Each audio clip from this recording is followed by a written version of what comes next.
about halfway through that game, I knew there's nothing coming out this year that would top it for me. It was so good it didn't leave room for any other considerations.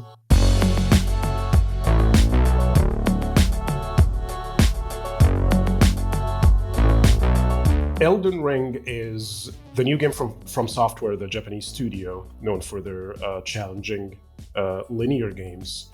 But they have managed to make an open world version of that not only retains the core of what makes those games special, which is their level design, their thoughtful gameplay, and RPG mechanics. They've also made a fundamentally different open world game to what everything we've been playing in the last 10 years has, to the point that it makes almost all of these attempts obsolete.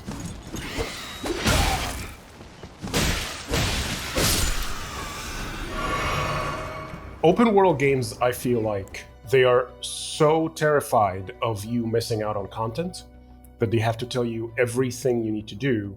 And so the illusion of the freedom and the exploration that you might get from being thrust into that open world is immediately gone. Elden Ring flips that on its head and says, no, you really are free to go anywhere. If you want to avoid fighting a tough boss and go do some exploring off the beaten path, there is a way for you to do that. In fact, the game is designed in a way to effectively transport you into other parts of the map you're not supposed to be, just to tell you, like, look, there's other stuff that you can do. And sure, you're going to die very quickly, but also you're going to farm a lot of souls of these enemies that will buff you for the fight that you've been avoiding.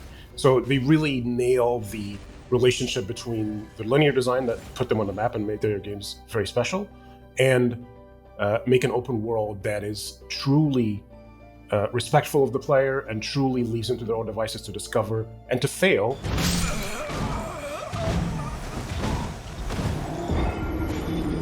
You know, this year we've had a lot of good games. You know, I just finished God of War Ragnarok. I enjoyed it.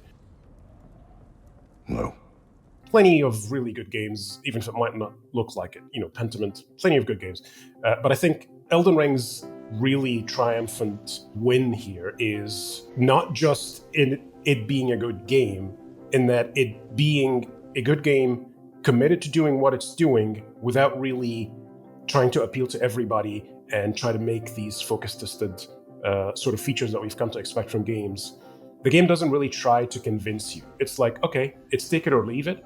And I think for as big of a game as it is and as important as it is, it doesn't really try to appeal to everybody to be successful. It succeeds on its own terms. And I think that's fascinating to see, because years ago you would look at From Software games and paint them in this sort of niche as like, oh, it's like the core hardcore games for masochists. But now it's being the best-selling game of the year. Really proves that if you stick to your lane and continue improving what you have, people will come to you and appreciate you for what you are.